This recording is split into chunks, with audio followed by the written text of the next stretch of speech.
Шаарынын тургундары дегеле ушул жайга ушул саатта Аллахтын үйү болгон мечит салынат экен. Ал деген жакшылыктын башаты, хидаяттын очогу да. Мен ошол жакшы самалыкка салым кошуп калайын, ошол жакшылыкка барып күбө болоюн деп аруу ниет максат менен келген жалпы мусулман бир туугандар. Ал адам тууралуу учкай, кыска, нуска айтып кетүүгө уруксат бериңиздер. Ооба, мен ал адамдын өмүрлүк жубайындай болуп, же анын уулдары, же бир тууган иниси, же алдыда Кудай буйрса чыгып сүйлөй турган ардактуу устаздары сыяктуу өмүр баянын майда чүйдөсүнө чейин толук айтып бере албаймын. Балким мен айткан мен сөзүмдөгү кемчиликтерди кийинки чыккан улуу адамдарыбыз толуктап кетер деген үмүт менен сөзүмдү баштап, Абдулла Шейх өзүнүн аты алгач мелис болгон 1954 жылы Талас областына караштуу Киров айылында жарык дүйнөгө келген. Өзүнүн түпкү теги Ысык Көл областынын Тескей тарабындагы Тоң районуна караштуу Комсомол айылынан болгон. Атасы элге таанымал уста прораб болгондуктан мамлекетке көп кызмат кылып, Ысык көлүбүздөгү Тамчы оттук айылдарында, ошондой эле Нарын областындагы оттук айылында, ошондой эле Чүй областына караштуу Кичик Кемин райондорундагы бир канча мамлекеттик имараттарды, Кировдагы бир канча мамлекеттик имараттарды салган, элге, журтка пайдасы тиген ушундай бир адам болгон экен. Ал эми апасы жаш кезинен эле Кудай Тааланын алдына кете берген экен. Абдулла Шейхибиз жаш кезинен эле спортсмен болуп, спортко жакын болуп, чыйрак жигит болуп чоңойгон экен. Анан Орусияга, Ленинград шаарына лифтер кесибине тапшырып, ошол жерде окуп жүргөн мезгилде Кудай Тааланын суноосу менен атасы ооруп калып, атасынын кызматы үчүн кайра ушул жерге келгенге туура келип, Балыкчы шаарына келип, отурукташып, үйлөнүп, очор бачар болуп ушул жерде калып калган экен. Айнеке апабыз менен баш кошуп жараткан Алла Таала экөөнө 5 бала берген экен. 4-өөсү эркек болсо, 5-инчиси кыз, улуусу Алмаз байкебиз, андан кийин Азамат байке, андан кийин Азат байкебиз, анан эркектерден кичүүсү 95-жылкы Ибрахим инибиз, анан эң көкүрөк кичүүсү 98-жылкы Ажара карындашыбыз. 40 күнгө даватка чыгып, Чүй областтарына, Ысык Көл областтарына жөө ошол мезгилде даватка чыгып, элге кызмат кылат. Анан бир жылдан кийин 1994 жылы эң алгач 70 жыл атеисттик режим болду. Ага чейин башкалардын баскынчылыгы болуп, дээрлик 100 жыл. Алхамдулиллахи раббил аламин. Вассалату вассаламу ала расулина Мухаммад ва аля алихи ва сахбихи аджмаин. Аллахумма тaqabbal minna innaka antas sami'ul alim. وتب علينا يا مولانا إنك أنت التواب الرحيم واهدنا ووفقنا إلى الحق وإلى طريق مستقيم آمين ببركة القرآن العظيم واعف عنا يا كريم واغفر لنا وارحمنا أنت مولانا وأنت أكرم الأكرمين ويا أرحم الراحمين. اللهم берекелүү ыйык аяттарыңдан пайда болгон ажыр соопторду сүйүктүү пайгамбарыбыз Мухаммад Мустафа саллаллаху алейхи вассаламдын ыйык рухуна, анын кутман үй бүлөсүнө, кутман сахабаларына, жана өзгөчө жараткан Аллахым өтүп кеткен мекенибизге, журтубузга, динибизге, Кураныбызга кызмат кылып өтүп кеткен ата бабаларыбыздын арбактарына, ошолордун катарында Кудайым дин мээнетинде жүрүп өтүп кеткен мархум Абдулла Шейх мархумубуздун арбагына багыштадык. Кудай Таалам рухун шат кылсын, барып жайгашкан кабрын Firdaus jannat bakçılarından bir bakça kılsın. Allah'ım bugün uşul jerge özüңdүn kut berekeli bolgon үйүңдү kuruuda jakından janaşıp musulman bir tugandar başın biriktirip mına uşul jerge meçit kuruu niyetinde mezgil kutuçaсын salуу azеми болуп турат. Allah'ım özüң берекеңди берип, özüң колдоп, мына ушул жерге өзүңдүн үйүң бина болуп курулуп, келечекте ушул жерде мусулмандар келип ибадатын тургузуп, ушул жерде дуа кылып, динин үйрөнүп, кулчулуктарын аткарууну баардыгыбызга насип эткин. Ушул демилгени көтөрүп жаткан бир туугандарыбыздан Allah'ım өзүң разы болгун, иштерине ийгилик бергин, ниеттерине жеткиргин, өзүң колдоп бергин Кудайым. Кайрымдуулук колунда жардам берген бир туугандарыбыздын дагы тапкан туткандарына өзүң береке бергин. وما أنفقتم من شيء فهو يخلفه وهو خير الرازقين برحمتك يا أرحم الراحمين. الله أكبر. الله الرحمن الرحيم. الحمد لله والصلاة والسلام على رسول الله محمد وعلى آله وأصحابه أجمعين.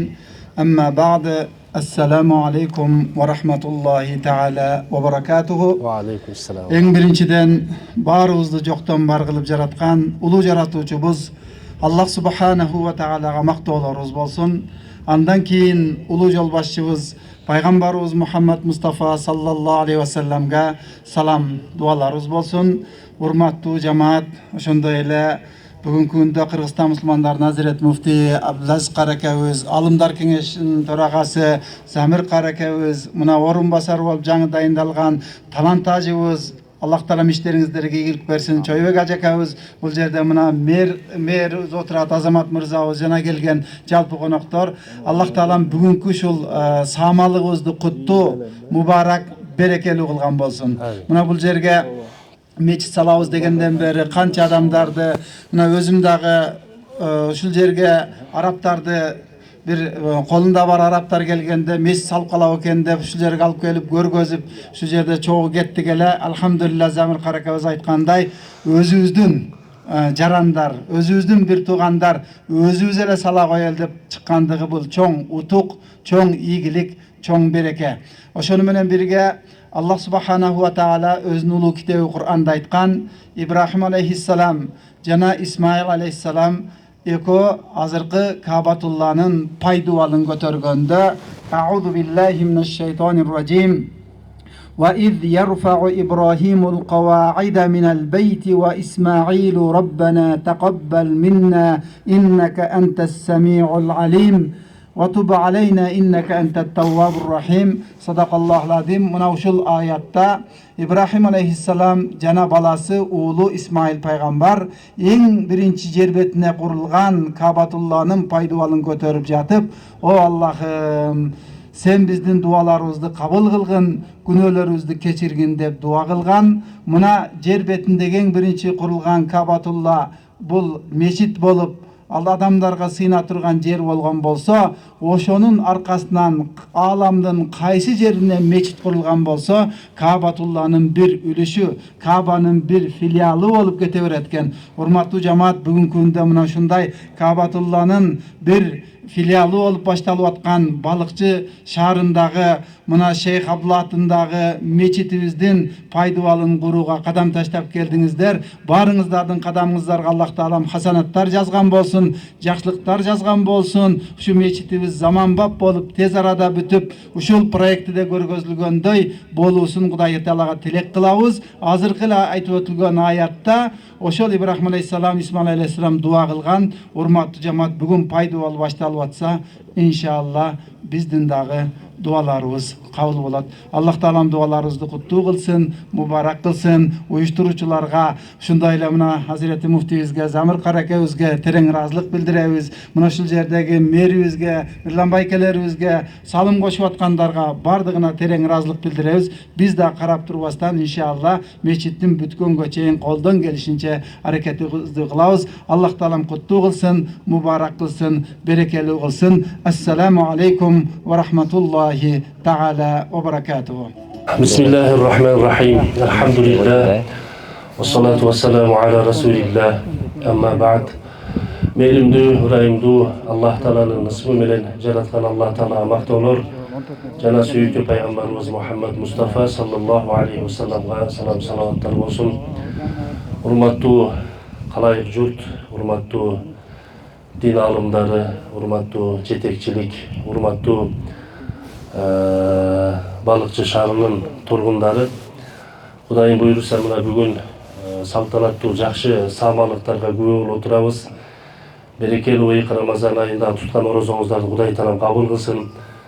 Ыйык Рамазан айында жума күнүндө ушундай бир Алла Тааланын жер бетиндеги үйү болгон Байтуллах Алла Тааланын үйүн куруу максатында ушул жерде баардыгыбыз чогулуп отурабыз.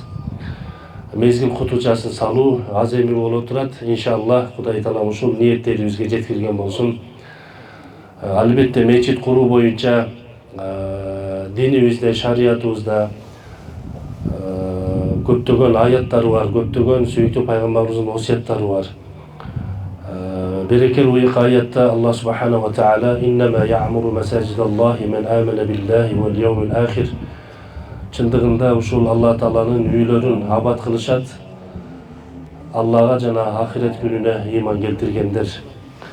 Кудай Таалам жүрөгүнө ыйман уялаган мусулман бир туугандарга кайрылып, өзүнүн үйүнүн бина кылууда, курууда, түптөөдө кол кабыш кылып жардам берет деп үндөп жатат. Мына бүгүн ошол жүрөгүнө ыйман уялаган мусулман бир туугандар баш бириктирип, мына ушул жерге Кудай Тааланын заманбап болгону дагы азыр биз мына проектти көрүп атабыз. Архитектуралык коздугу менен заманбап бир мечитти курууга бел байлап турасыздар. Алла Таалам ыраазы болсун. Кудайым колдосун. Биз сүйүнүп отурабыз. Алымдар кеңешинин төрагасы Замир Кареке экөөбүз дин эркиндигин алгандан кийин 33 жыл болуптур. 33 жылдын ичинде чет мамлекеттен келип, мусулман бир туугандарыбыз бизге ушул мечит куруп берди, медреселерди куруп берди. Ал жерде биз мына намазыбызды окуп, динибизди үйрөнүп, мына бүгүн динин үйрөнгөн, дини менен жашаган биздин жаштар, биздин коом өздөрү демилге көтөрүп, Кудай Тааланын үйүн курууга мына жетишиптир да. Кудай буйрса. Албетте, ал туугандарыбыз келип үй мечитти куруп бергенде кургандын сообун алат, соопту алып кетип жаткан болчу. Бирок бүгүн бул мечит курулат жергиликтүү демөөрчү агалардын, мусулман бир туугандардын демилгеси менен. Бул мечит дагы өзүбүзгө, сооп дагы өзүбүзгө калат деп биз ушундай жолдо сыймыктанып келдик. Аллахым ыраазы болсун. Сүйүктүү пайгамбарыбыз саллаллаху алейхи ва саллям өзүнүн Мекке шаарынан туулуп өскөн жеринен Мадина шаарына көчүп баргандан кийин эң алгачкы иши мечит куруу менен башталган. Куба мечитин курган.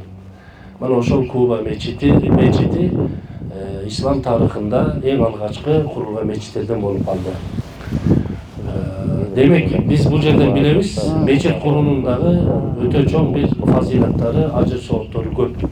Кудайым буйруса, баардыгыбыз бел байлап, баш бириктирип, мына ушул мезгил кутучасын салгандан кийин баардыгыбыз колдоп, ушул мечиттин курулушунда активдүү катышып, колдоо көрсөтө турган болсок, Аллах субханаху ва таала ыйык аятында сөз берип атат. Астагфиру биллах ва ма анфактум мин шей фахуа юхлифуху ва хуа хайрур разикин. Ким Аллахнын жолунда бир нерсени инфак кылган болсо, жумшаган болсо, мейли ал материалдык жактан болсун, акча каражат болсун, темир тежек болсун, ал семет болсун, Аллахнын жолунда бир нерсени жумшаган болсо, Аллах Таала ошол жумшаган нерсесинин ордуна андан дагы жакшырагын кайтарып берет дейт. Аллах ырыскы берүүчүлөрдүн эң жакшысы. Карасаңыздар, бүгүн ошондой бир мүмкүнчүлүк түзүлүп отурат. Ушул демилгени көтөргөн мусулман бир туугандардан Аллахым ыраазы болсун. Аллахым тапкан туткандарыңыздарга береке берсин. Аллахым ырыскы берүүчүлөрдүн эң жакшысы, Аллахнын жолунда эч кем санабастан биз жумшайлы, Аллахым иншалла анын ордуна көбөйтүп эселеп берет. Кудайым буйруса, Кудайым колдосун бир туугандарым. Ал-ядул улия хайрун минал ядис суфла. Берген кол алган колдон жакшыраак дейт сүйүктүү пайгамбар саллаллаху алейхи ва саллям. Андыктан иншалла Кыргызстан мусулмандар дин башкармасы дагы Кудайым буйруса Замир Карекебиз Азирети муфтийлик кызматында турганда мына ушул демилгелер көтөрүлүп башталган экен. Мына бүгүн буйруса мезгил кутучасы салынып отурат. Биз алымдар кеңеши, Кыргызстан мусулмандар дин башкармасы дагы четте калбайбыз. Албетте сөзсүз түрдө жардам колун узатабыз, жардам беребиз Кудай буйруса. Алла таалам ыраазы болсун. Анан албетте ушул жакшы бир иш-чаранын, жакшы бир иштин башында демилге түптөгөн, себепчи болгон адамдар болот. Ошол Балыкчы шаарынын мэри Азамат Анырбек уулу, Алла разы болсун, мына көп жерлерге барып, биз муфтиятта да сүйлөшкөнбүз мэрибиз менен.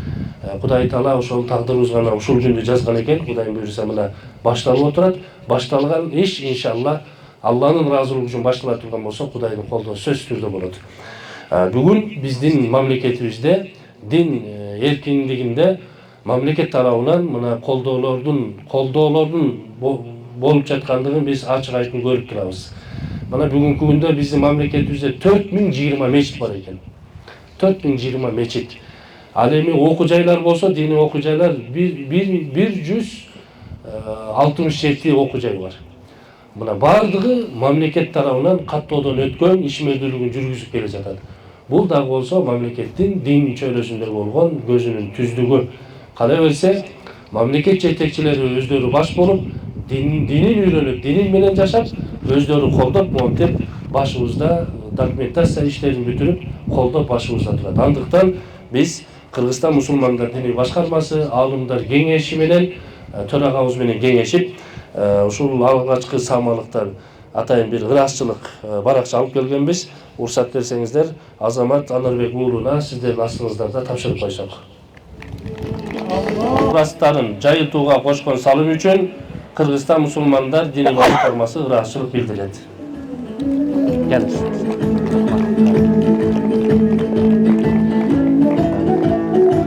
Кудайым колдосун. Баштаган ишке Кудай таала берекесин берсин. Урматтуу туугандар, Кудайым буйруса, бул мечиттин ысымы дагы ыйгарылып атыптыр Абдулла шейх мархумубуздун атына. Иншалла ал киши дин мээнетинде көптөгөн мусулман бир туугандарыбыздын хидаятына келишине кадам таштап чоң мээнет кылган. Ошол мээнети мына ушул дүйнөдө эле мусулмандар тарабынан бааланып атат. Иншалла ахиретте дагы Алла таала тарабынан бааланат. Алла таалам ыраазы болсун. Ассаламу алейкум ва рахматуллахи ва баракатух. Бисмиллахир-рахманир-рахим. Бүтүн бардык мактоо, саналар, хамдылар улуу болгон зат Алла субханаху ва таалага болсун. Жана бизди бу дүйнөдө жана ахиретте бактылуу боло турган, туура болгон динди үйрөтүп койгон сүйүктүү пайгамбарыбыз Мухаммад Мустафа саллаллаху алейхи ва салламга жана ушунга чейин бизге дин ислам жеткизип келген ата-энелерибиз, ата-бабаларыбызга, устаздарыбызга Алла тааланын рахматы жана тынччылыгы болсун. Жана ушу бүгүн Алланын бу жердеги үйү Байтуллах дейт, ушу мечиттин салыш аземине чогулуп олтургандарыбызга дагы Алла тааланын жакшылыктары жана саламаты болсун. Алла таалага миң мертебе шүгүр кылсак да аздык кылат экен. Айрыкча биздин ушу заманда жашагандарыбызга, биздин устаздарыбыз, биздин аталарыбыз, энелерибиз ушу күндө арзу кылып союз убагында, бирок ушу күндү көрбөй өтүп кетишти. Бирок ошол кишилер ойлодай акылмандык менен дин үзүлбөйт, сүзүлөт, бирок үзүлбөйт деп айтып кеттилер. Эстер убагында динден ды тамгасы калбай калган кезде, мен мусулманмын деген адам ошо мусулманчылыктын эч нерсесин билбеген кезде дагы аталарыбыз ушу сөздү айтканына биз күбө болуп отурабыз. Бизди Алла таала ушундай 3 муунда жашашка, аларды көрүшкө насип кылып коюптур. Улуу муундарды көрдүк, алардын сөздөрүн, насихаттарын, сабагын алдык. Орто муундар менен үзөңгүлөш болуп жашап келатабыз. Бизден кийинки келе турган муунду да көрдүк. 20-кылымды дагы, 21-кылымды дагы жашатып койгонго бизге Кудай таала насип етип коюптур. Ошо аталарыбыз, устаздарыбыз көрбөгөн күндү бүгүн көрүп, Алланын үйүн ушу жеңге башталыш аземинде чогулуп олтургандарыбызга Алла тааланын бардык жакшылыктары болсун. Элибизге Алла таала тынччылык берсин, иман, ынтымак, биримдик берсин. Бөлүнүп, жарылбай, бир Алла таала көргөзүп койгон туура жолунда, ак жолунда Алла таала барыбызды бириктирип, ушу жолго кызмат кылып өмүрүбүздү ушунда жашап өтүшкө Алла насип эткендерден болсун. Азырлы берели. Союз убагында ушу мечитке келгенде аксакал бар эди. Ошол эки кишиге келип үйрөнөйүн деп келсем,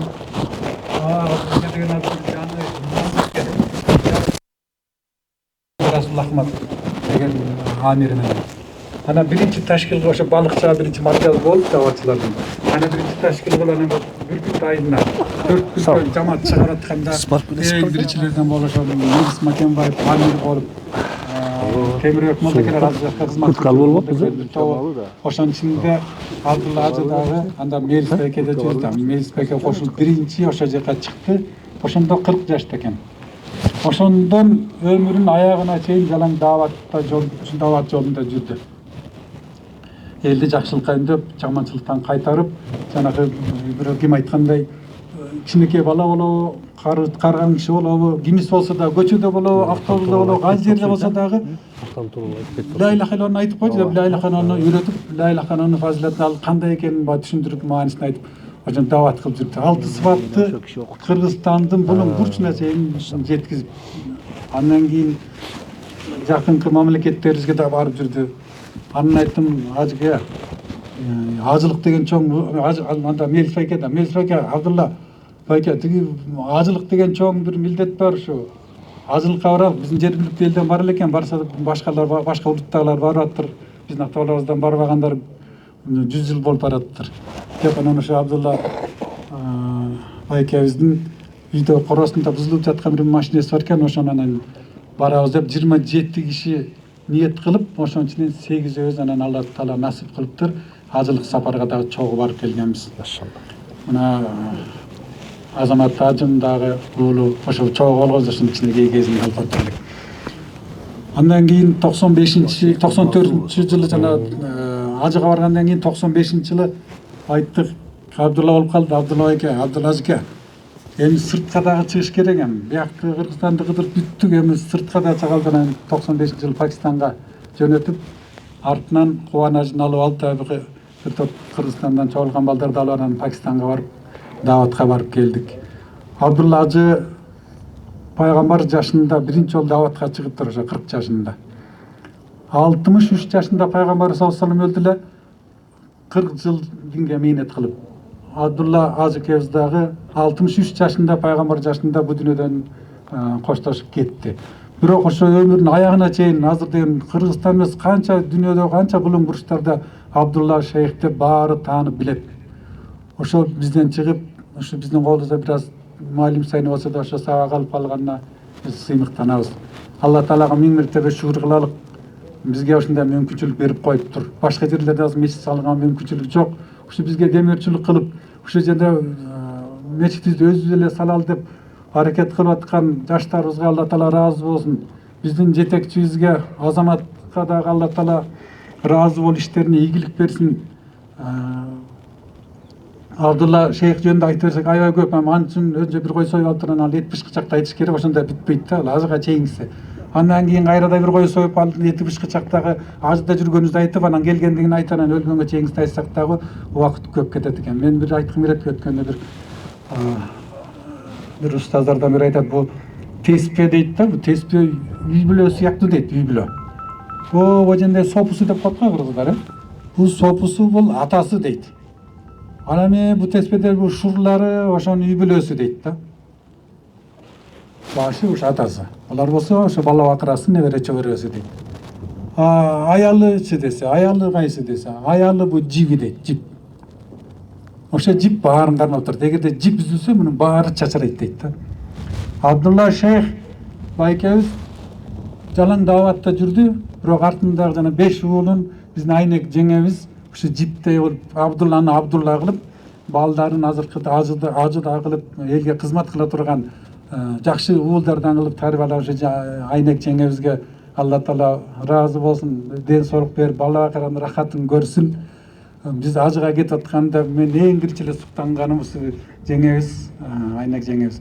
Бир ирикти Абдулла шейх союп, ошонун өзүнүн майына өзүн кууруп туруп, биз сыр чакага курда кылып берген.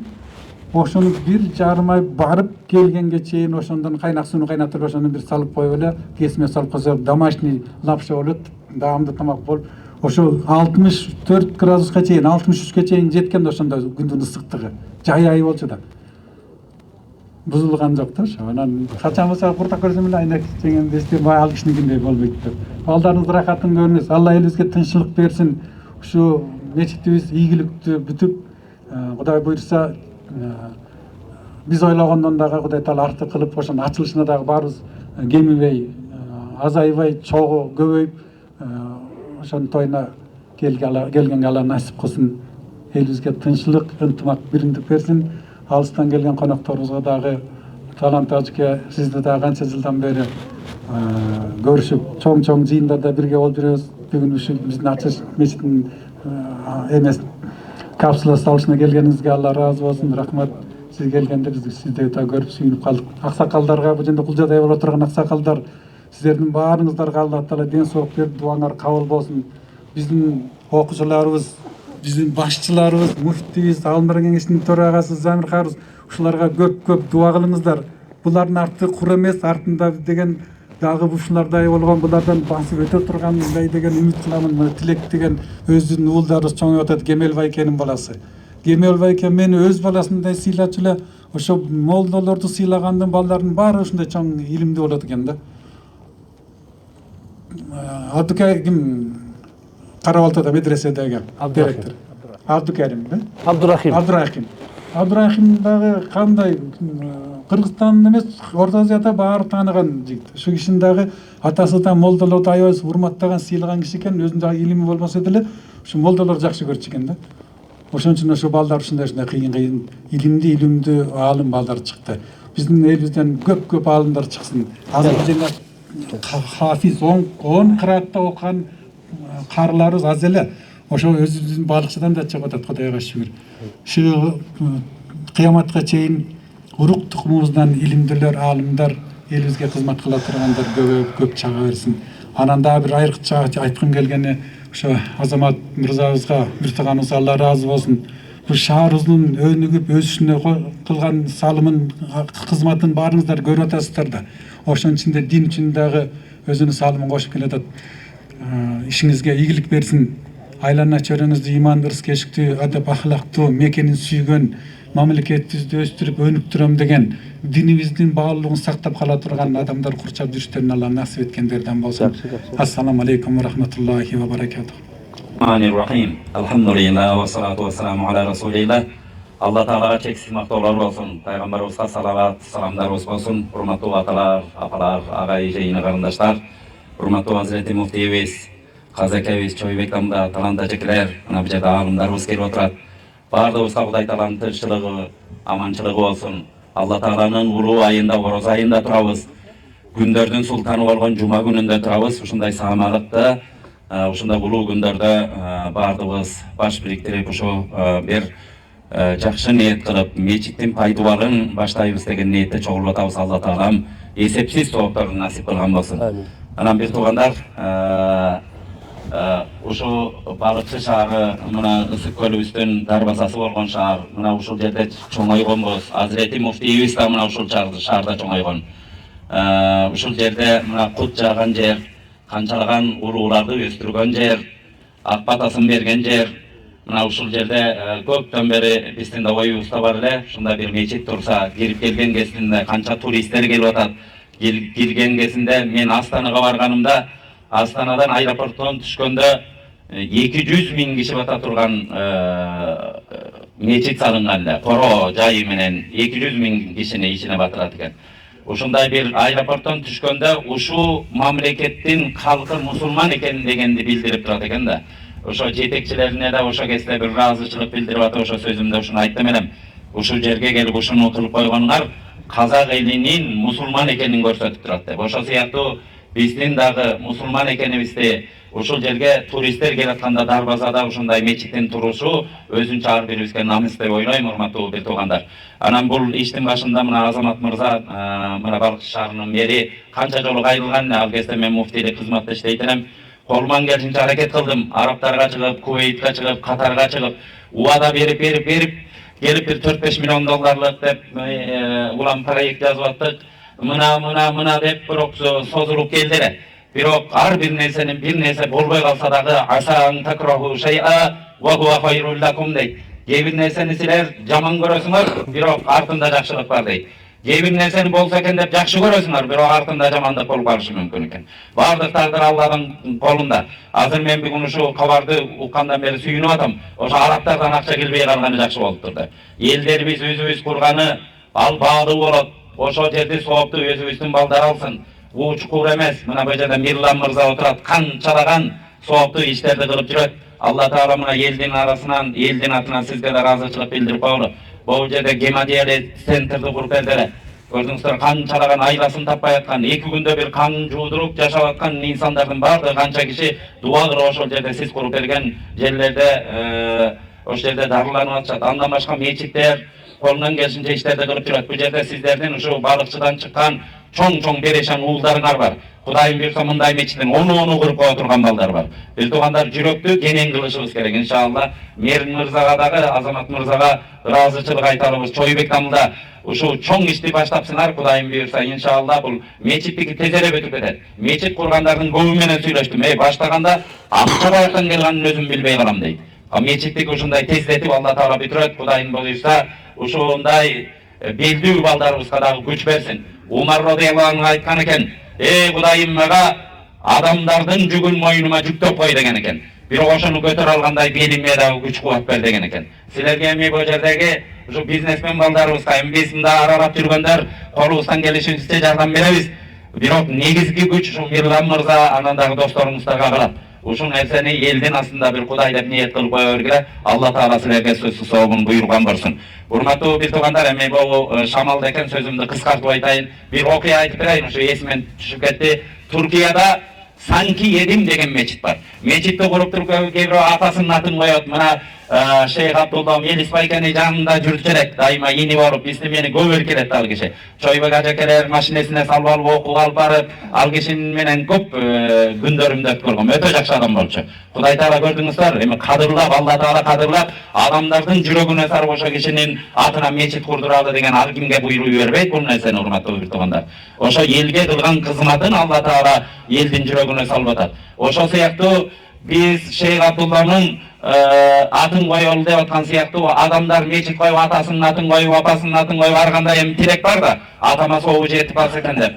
Бир күнү бир киши болуптур, кичине акчасы бар экен, анан өзү мында мамлекеттик кызматта иштейт экен. Бул болгон окуя. Ошо мечит азыр Туркияда турат, чоң кылып мечит салган. Анан жумуштан келип анан жүзүм жакшы көрөт экен. Анан 1-2 килограмм жүзүм алып келет, аябай чарчап кетти. Күндө келип жүзүм жеш экен. Анын аялына берип коет экен дагы, ал чарчап келген намазын окуп уктап калыптыр. Анан түндө бир окумда ойгонуптур. Жүзүмдү ушундай жакшы көрөт экен. Анан баягы жүзүмдү жеп көрөйүн деп кухняга кирсе, жок. Анан тиякты издейт, холодильник издейт, жок. Анан таңгаран эртең менен аялы турганда айткан экен: жүзүмүң барбы? Десе, балдарың менен жеп койдум. Ошондо чындап нааразы болуп калыптыр баягы киши. Мен жүзүмдү жакшы көрөрүмдү канча жылдан бери билет, күнүнө жүзүм жемейинче жашай албашымды. Булар деп мен бу бала чаканы багам, ушуларды кийинтем деп өмүр бою куурап жүрөм. Булар билбейт экен го, булар мен эң жакшы көргөнүмө бир 4-5 сиңгил калтырып коюптур дейт экен дагычы жүрөгүндө. Буларга жумшай бербейин. Алла таала булардын рызкысын берет балдардын. Жумшай берген менен жүрүп, күндө акча таап келип, күндө ооздарына тамак тыгып атсам деле менин жакшы көргөнүмдү калтырбай атат. Булар кой өзүнүн күнүн өзү көрсүн дейт экен дагы. Үйүндө болгон акчасын санап, барып бир жери бар экен, жерди алып анан мечитти баштап ийген экен. Мен ахиретиме иш кылайынчы деген экен. Бул дүйнөдө мени карабай атат, булар ахиретте мени вообще да карабайт деп. Ошентип отуруп анан канча бир жерде салып бүтүптүр дагы. Анын атын мен коем деп туруп анан Санки Едим деген түрктөрдө жана как будто жедим деген сыяктуу да, как будто деп коет го орусча, мындай жегендей болдум деген. Баягы жүзүмдү элестетип туруп, жүзүмдүн айынан болгон ушу мечит башталган деп туруп анан Санки Едим деп коюп коюптур атынчы. Азыркы күнгө чейин ошо Санки Едим деген мечит турат, урматтуу бир туугандар. Карасаңыздар, эми Алла таала ким кандай ниет кылса ошондой ниетине жараша берет экен. Алла таалам баардык ушу демилгечилерден Алла таала разы болсун. Колубуздан келишинче жардамыбызды беребиз иншалла. Жана да мен Чойбек тамдага айтып атам, мына Бишкекте чоң ушу балыкчы шаарынан чоңойгон чоң бизнесмен балдар бар. Ошолор чогултуп, ошол жерде бир жерде отуруп, тез эле иншалла бир жыл эмки жылда ушул учурларда ачылыш болуп калгандай болсун. Кудайым ийгилик берсин, Алла разы болсун. Мына балыкчы шаары бир учурда биз кичирээк учурларды көчөгө чыга албайт элек, чынын айталы. Тоноп кетмей, бычак сайып кетмей, криминал боюнча Советский Союзга атағы чыккан шаар эле. Бирок ушу Абдулла Шейхке окшогон, Чойбек амдалар, ушуга окшогон кишилердин мээнетин себеп кылып, Алла Таала эң динди кармаган шаарга айлантып койду азыр. Намаз окубаган үй бирөө жок, көрдүңүздөр. Бардыгыңыздардан Алла Таала разы болсун. Мечиттер курулуп, ушул жерде bir parklar деп атат. Мен жакында Америкага барып келдим. Ошол жерде bir жигит бар экен. Bir жерде балыкчылыктар деп барып калдык. Анан жылкыны союп, учаны тартып, Абдушукур ажы дагы эмелер менен барды керек. Ошо Кыргызстанда жүргөндөй эле. Анан каяктыксыңар? Балыкчынын кайдагы? Ушундай жаш балдар экен. Бул паркты оңдогон балдар силер эмессиңер? Ошо биз больницаны оңдогон балдар биз деп ошол жерде саламын айтышты. Ошенткен балдарыбыз жерлерде жүрүшөт. Анан ушунча эл туруп бир кичинекей мечитти иншалла тез эле курат деген ойдомун. Алла Таала бардыгыбызга күч кубат берсин. Алла Таалам разы болсун. Азирети муфтий, сизге дагы мына бул баскан жериңизге келип атасыз. Кудайым ишиңизге ийгилик берсин. Мына элден алып атасыз ушул жерде. Чойбек амданын, бул жерде аксакалдардын, бул жерде мына сакалын коюшуп, бул жерде дин деп жүргөн инсандар отурат ушул жерде. Ошолордун ак батасы тийсин, ишиңизге ийгилик берсин. Алла Таалам бардыгыбызга күч кубат берсин. Кудайым иншалла кылган ишибизден разы болуп, ушундай жакшылык иштерди кылып жүргөнүштү Кудайым насип кылсын. Алла Таалам разы болсун. Чоң рахмат. Ассаламу алейкум. Саламатсыздарбы, урматтуу бүгүнкү иш-чаранын катышуучулары, урматтуу биздин Азирети муфти, урматтуу биздин Ысык-Көл областынын казысы, биздин Чойбек ажы, биздин Замир кары, мына экс муфти болуп кетти. Урматтуу биздин мынакей Мирлан байкебиз отурат, урматтуу Балык шаарынын тургундары. Эми жергиликтүү өз алынча башкаруу мэриянын атынан, жеке өзүмдүн атыман ушул демилгени көтөрүп аткан кичи муун, орто муун, биздеги улуу муундагылар бар, ошолордун демилгеси десек болот. Анткени 2023 жылы ушул жер орус-кыргыз мүрзөсү болгон. Ушул орус-кыргыз мүрзөсүн ушул шаардын тургундарынын демилгеси менен, шаардын жаштары менен биргеликте ушул жерди биз мэрия менен чогуу түрттүргөнбүз. Ошол жерде ушул мүрзөдө 1940 жылы Шабдан Баатыр атабыздын баласы бар экен. Камилидин деген баласы. Камилидин деген баласы 1940 жылы ушу Балыкчы шаарында имамчылык кылып иштептир. Ушу Камилидиндин баласы дагы имамчылык кылыптыр. Ошолордун небере чөбөрөлөрү ушул жерде жаткан биздин чоң ата, чоң апаларыбыздын бир туугандары жалпысынан коомдук угууга келишкен мэрияга. Коомдук угууга келип, ушул жерде сиздер мечит анан адал парк кыла турган болсоңуздар, биз улук саатыбызды беребиз деп айтышкан. Анткени союз тарагандан кийин, союздун учурунда мына Балыкчыда көп жердин баары мүрзө болуптур. Ошол мүрзөлөр түртүлүп, мына өзүңүздөр жакшы билесиздер, мончолор салынып кеткен, кафелер салынып кеткен, ар кандай нерселер салынып кеткен да. Ошол себептен биз Балыкчы шаарынын жаштары менен, орто муун, улуу муун менен мынакей барыбыз чогуу бир сөз берип, ошо мүрзөдөгү ошо бир туугандарына сөз берип, ушул жер мечит болсун, анан парк болсун деп бир чечим чыгарганбыз. Ошондон бери өзүңүздөр менен жогоруда биздин молдокелерибиз айтып кетти, ушул мечит болсун деп биздин муфтиятка барып жүрдүк. Ар бир ушул мечит сала турчу арабтарга барып жүрдүк, түрктөргө барып жүрдүк. Бирок аягы келип биздин ушул Абдулла Шейхтин туугандары, мына Асыл мырза турат. Биздин ушул Балыкчы шаарында жаштар коомдук бирикмелери бар. Биздин шаарыбыздагы аксакалдарыбыз бар. Мынакей Көл нуруна, Ак ниет нуруна да терең ыраазычылык билдирип, ушул жерге Абдулла Шейхтин атынан мечит салынсын деп ошол адамдар демилгелеп чыгышты. Биз жергиликтүү өз алынча башкаруу мэрия бизге кат түштү. Биз только ошол катты биз колдодук. Балыкчы шаарынын элинин демилгесин колдодук десек болот. Ошол себептен жалпы шаарыбыздын элдерине соопчулук кылганга мүмкүнчүлүк түзүлүп атат деп ойлойбуз. Ушул соопчулукка көп түкүрсө көл болот дейт. Баарыбыз ынтымак менен, биримдик менен ушул мечитти тургузуп алабыз деген үмүтүбүз абдан чоң. Урматтуу иш-чаранын катышуучулары, экинчиден мен ыраазычылык билдирип кетким келет. Мына ушул мечит башталып атат дегенде, бул жерде Халид Дамбылда отурат. Ушул жерде демилгелеп чуркап жүргөн Абдулла Шейхтин Ибрахим деген баласы мына архитектор болуп иштейт экен, проектисин бүтүрүп атат десек болот да, ушул мечиттинчи. Анан ушул мечит башталды дегенде бизде меценат ушул мечитке салым кылып аткан адамдарыбызды айтып кетпесек болбойт. Анткени ушул мечит башталды дегенде эле Тоң районунан туулуп өскөн Болот Сагынаев деген инибиз бар. Ошо Болот Сагынаев ушул Абдулла Шейхтин мечити жалпы бетонун ушул цементин башынан аягына чейин биз көтөрүп беребиз деп мойнуна алышты да. Мына Аллахым ыраазы болсун.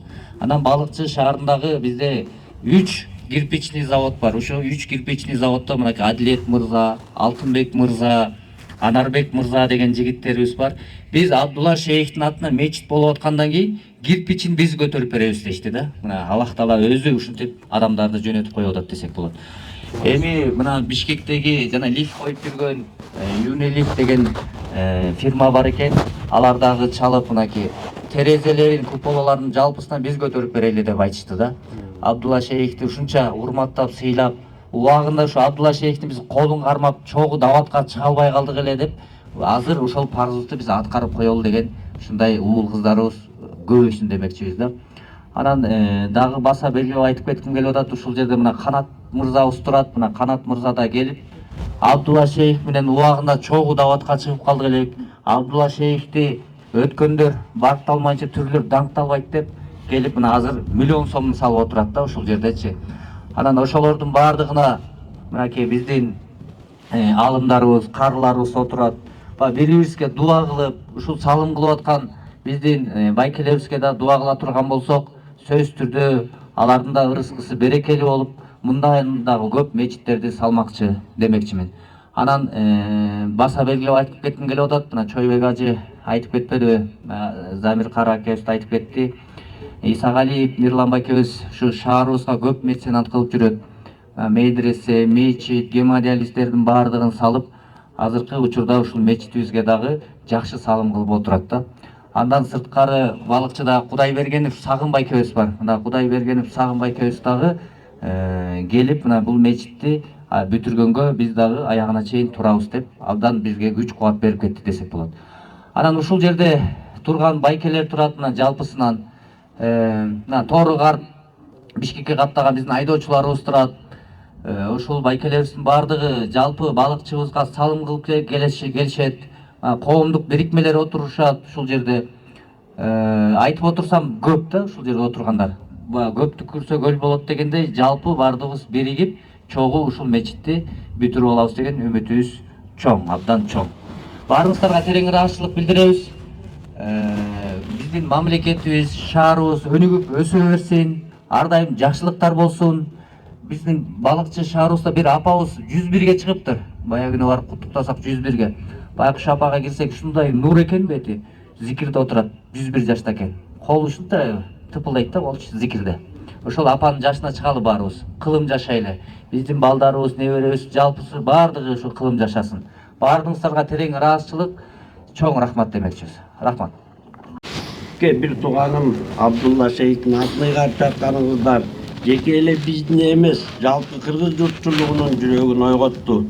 Демилгелин көтөргөн шаар жаштарына жана колдоо көрсөткөн Балыкчы шаарынын мэри Азамат мырзага өзүмдүн, үй бүлөмдүн жана бир туугандарымдын атынан ыраазычылык билдирем.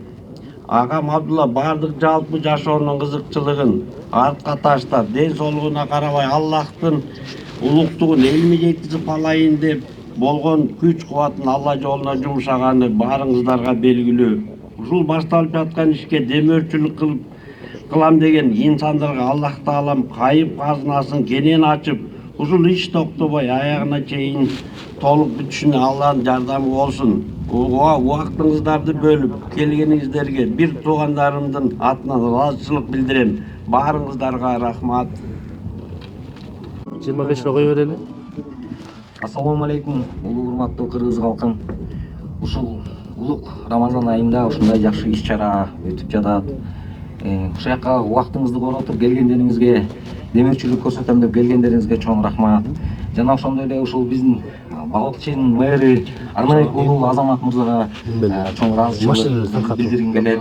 Өзүмдүн атынан жана бүткүл Абдулла Шейхтин үй бүлөсүнүн атынан, бала акырасынын атынан ыраазычылык билдиргим келет. Ушул киши ушул демилгени көтөрүп, ушул иш-чараны баштаган үчүн чоң ыраазычылык билдиргим келет. Жана ошондой эле болгон демөөрчүлөргө да чоң ыраазычылык билдиргим келет. Кыргыз элиме кааларым узун өмүр, ден соолук, эки дүйнөнүн бактылуулугун каалайм. Кармаган орозоңуздар кабыл болсун. Көңүл бургандарыңызга чоң рахмат. Даяган жок. Жалаң дин менен кетти. Жанында Арабиядан келет, даватчылар, Индиядан келет, Пакистандан келет. Аларды карап, аппапак, хыбы, сүннөт кийимчен, суукта кычыраган шерсть, сүннөт кийимчен, калың чадырларды орунуп алып келишет. Аларды көрүп алып мен жолдошумду урушам. Эй, сага эмне азап? Эй, карачы алда кейпиңди. Эй, сен деле ушулардай жашай албайсыңбы эмне? Эмне сага ушул керекпи? Могуларды карачы, булар деле сага окшогон даватчылар. Биздин жашообузду карачы, балдарды карачы деп. Чынында урушам, көп түшүнбөс болду. 3 уктасам түшүмө кирбейт болчу. Ушундай эмгеги бааланып, ушундай мечит салынат, ушундай аты төөлүккө калат деп мен эч качан ойлогон эмесмин. Чоң рахмат элиме. Өзүмдүн атыман, туугандардын атынан, балдарымдын атынан чын жүрөктөн ыраазычылыгымды билдирем.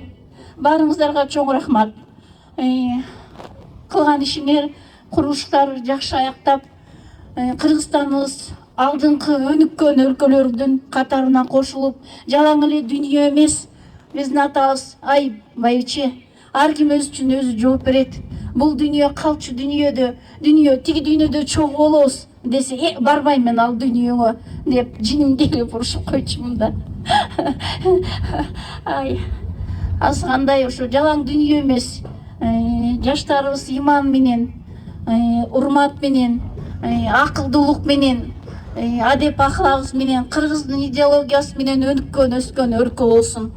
Мен кааларым ошо, тилегибиз ишке ашып, мечитибиз курулуп, элибизде тынчтык, токчулук болсун, аман бололу.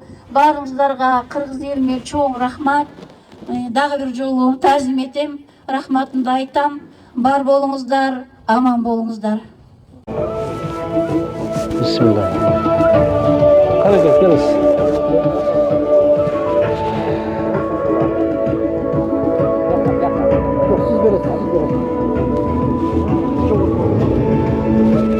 Bismillahirrahmanirrahim. Mındagılarla, hazır mındagılarla. Çoğu karmayla. Kala. Gel. Kala. Bismillahirrahmanirrahim. Tamam. Bismillahirrahmanirrahim. Kala gelin. Kuday koldosun ha? Kudayım mı? Bismillah. Geliniz, kalmanız. Bismillahirrahmanirrahim. Kudayım özü koldur inşallah. Dileklerimizge yetkilsin. Kala. Amin. Allahu Ekber, Allahu Ekber. La ilahe illallah ve Allahu Ekber. Allahu Ekber ve lillahil hamd. Gel. Kala. Gel. Hazret kalmanız. Kala. Bismillah. Allahu Ekber. Bismillah. Allah. Kala. Gel. Kala. Şeyhler. Değil mi? Azam otasın. Gelin. Bismillahirrahmanirrahim. تبصرة عن كل ضلال أعددنا بضع رسالات تحمل نورا للأجيال معنا نهج حياة جئنا تبصرة عن كل ضلال أعددنا بضع رسالات تحمل نورا للأجيال ميزنا الله بقرآن يعصمنا إن غصنا المال إن مهمتنا في الدنيا ندعو لله بإذنه ميزنا الله بقرآن يعصمنا إن غصنا المال إن مهمتنا في الدنيا ندعو لله بإذنه ولذا أشعلنا مصباحا ومضينا رغم الأميال لنبث الخير بأمتنا مهما الشر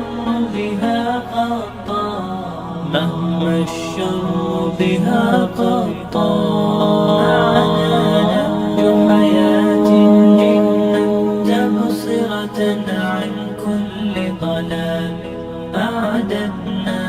بضع رسالات تحمل نورا للأجيال معنا نهج حياة جئنا تبصرة عن كل ضلال أعددنا بضع رسالات تحمل نورا للأجيال ونمد يد العون بحب لنخفف بعض الأثقال نتطوع لله بشوق لا نبغي شكرا دوما ونمد يد العون بحب لنخفف بعض الأثقال نتطوع لله بشوق لا نبغي شكرا دوما تبصرة تدعو لحياة أكثر إيمانا والله ترجع قرمينا أنا كيف بزعل قرمازنا لازم أنك قرمازنا بسم الله الرحمن الرحيم الله أكبر الله أكبر لا إله إلا الله والله أكبر الله أكبر ولله الحمد ما شاء الله دايم غلط دايم غلط إن شاء الله الله من للأجيال معنا نهج حياة جئنا تبصرة عن كل ضلال أعددنا بضع رسالات تحمل نورا للأجيال Elibizge jurtubuzga din жаатында кызмат кылып өтүп кеткен мархум Абдулла шейхтин ысмы ыйгарылып атыптыр. Кудай таалам кут кылсын. Кудай таалам ушу Рамазан айынын берекетинде башталган ишке берекесин берсин. Тез аранын ичинде ушул мечитибиз курулуп бүтүп, коомчулук келип ушул жерде динин үйрөнүп, намазын тургузуп, ошондой жакшы тилектерге Кудай таалам жеткирсин. Ал эми сөзүмдүн акырында ушул колдоп жаткан жаштардын Кудай буйрса ниеттерине Кудай таалам жеткирип, ыйык Рамазан айындагы туткан орозоңуздарды, окуган таравих намазыңыздарды, дуа тилектериңиздерди Кудай таалам кабыл кылсын демекчибиз иншалла. Ассаламу алейкум ва рахматуллахи ва баракатух. تبصرة عن كل ضلال أعددنا بضع رسالات تحمل نورا للأجيال معنا نهج حياة جئنا تبصرة عن كل ضلال أعددنا بضع رسالات تحمل نورا للأجيال ولكي لا ننطفئ هلموا كي نحيي فينا الآمال نزرع قيما نمحي جهلا للجنة نسعى برضا ولكي لا ننطفئ هلموا كي نحيي فينا الآمال نزرع قيما نمحي جهلا للجنة نسعى برضا هات الكف يا مسلمنا لا تغرق فالدنيا زوال فالغاية والهم الأسمى فردوس